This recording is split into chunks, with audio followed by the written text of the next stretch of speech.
Le 9 août de chaque année, la communauté internationale célèbre la Journée internationale de solidarité avec les peuples autochtones. Cette année, la République du Congo a célébré cette journée à Mbomo, dans la cuvette ouest. Toutefois, en prélude à la célébration officielle de la journée à Mbomo, quelques activités ont été réalisées à Brazzaville, en commençant par la diffusion en avant-première du film documentaire d'Alain Kodia, intitulé « Moi tout, la vie des femmes autochtones », produit avec l'appui du Fonds des Nations Unies pour la population, l'UNFPA. S'en est suivi la conférence débat sur les enjeux de la mise en œuvre de la loi portant promotion et protection des droits des populations autochtones, promulguée par le président de la République, M. Denis Sassou Nguesso, le 25 février 2011. Cette rencontre, organisée le 5 août dans la salle de conférence de la BDEAC, a été placée sous le patronage de Maître Aimé Emmanuel Yoka, ministre d'État, coordonnateur du pôle de la souveraineté, garde des Sceaux, ministre de la Justice et des Droits humains, représenté par M. Alphonse Mubanga Mokondi, son directeur de cabinet.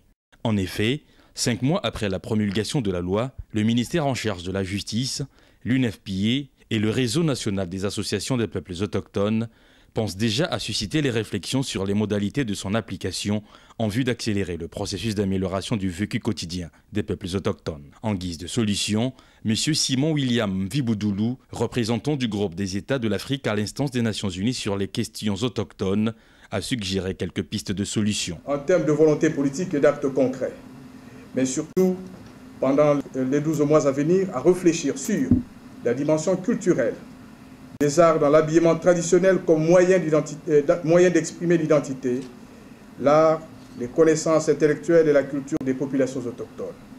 Et enfin, sur les bonnes pratiques dans les affaires, qui puissent s'inspirer des cultures et des coutumes des populations autochtones, tout en intégrant dans ces processus les populations autochtones elles-mêmes.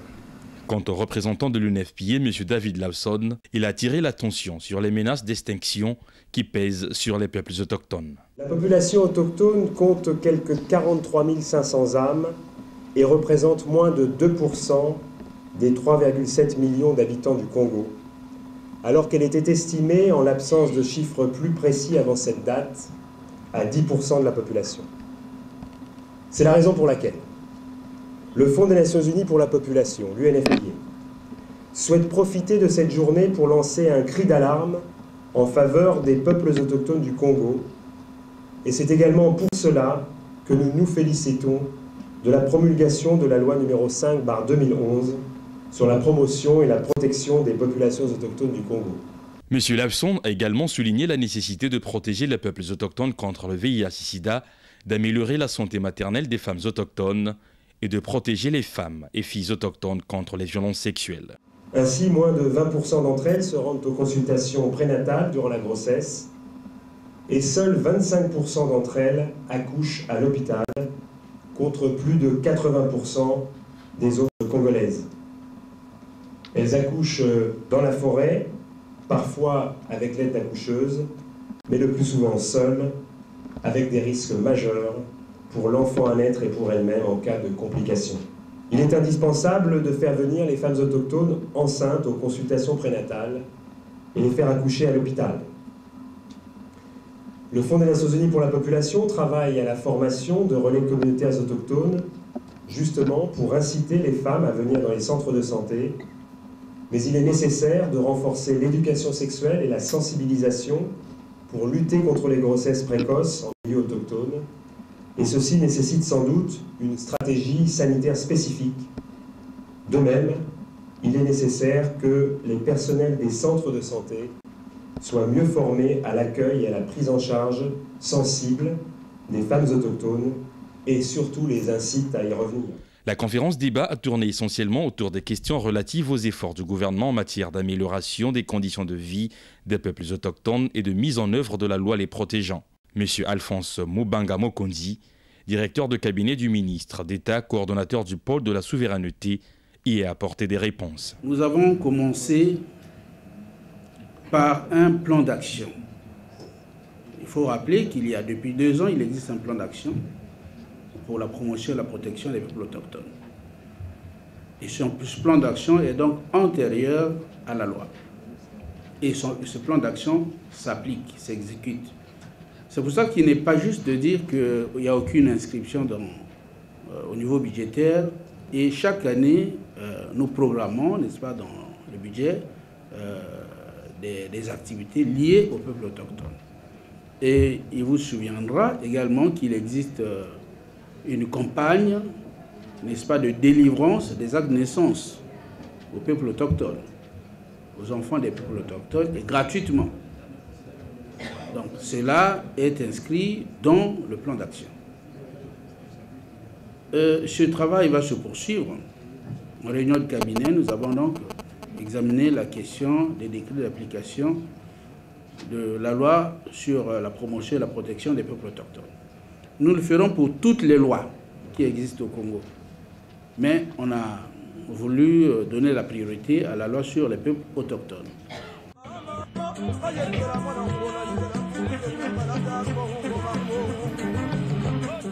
La délégation qui s'est rendue à Mbomo pour la célébration de la journée du 9 août a été conduite par le directeur général des droits humains et des libertés fondamentales, M. Valentin Mavungu, représentant du ministre d'État, coordonnateur du pôle de la souveraineté. C'est une première pour cette localité comptant plusieurs autochtones depuis qu'une journée a été instituée pour la défense de leur cause en décembre 1994, comme l'a reconnu M. Léon Alfred Opimba, député de Mbomo. Lelo et monani tala bapaya oyo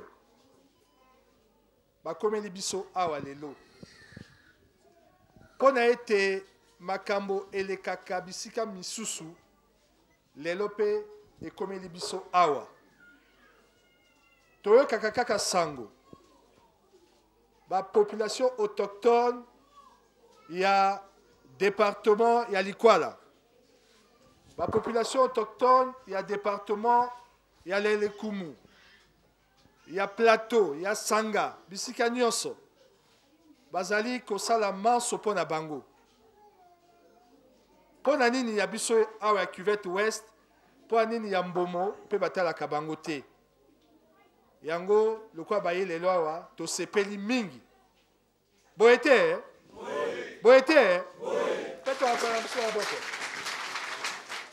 Dans son allocution, le représentant résident de l'UNFPA au Congo a plaidé pour l'émergence d'un leadership autochtone actif, y compris des femmes et des jeunes filles, afin de porter la cause autochtone et faciliter la mise en œuvre de la loi. Le plaidoyer de David Lawson porte en outre sur la prise en compte des besoins des peuples autochtones dans le DSRP et le projet Congo Vision 2025. Le processus de rédaction du document stratégique de réduction de la pauvreté et de la vision Congo émergent 2025, ainsi que le projet de loi de finances 2012 en cours d'élaboration, constituent des opportunités d'intégrer les besoins immédiats des populations autochtones afin d'opérationnaliser effectivement la loi.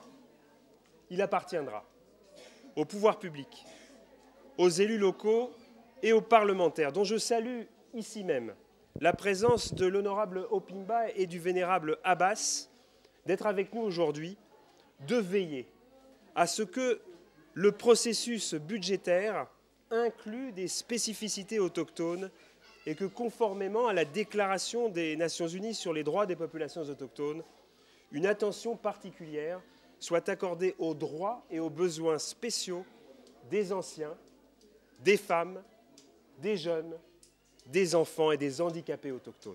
L'UNFPA en appelle à des mesures d'urgence exceptionnelles en faveur des populations autochtones congolaises qu'il soutiendra par des actions stratégiques. Il s'agit notamment du renforcement des capacités institutionnelles des associations et leaders autochtones, y compris l'implication des femmes, l'appui à la définition de programmes spécifiques de santé de la reproduction et de lutte contre le VIH, des enquêtes statistiques et qualitatives permettant de mieux connaître les vulnérabilités autochtones, le soutien au ministère des Droits humains pour la finalisation des décrets d'application de la loi.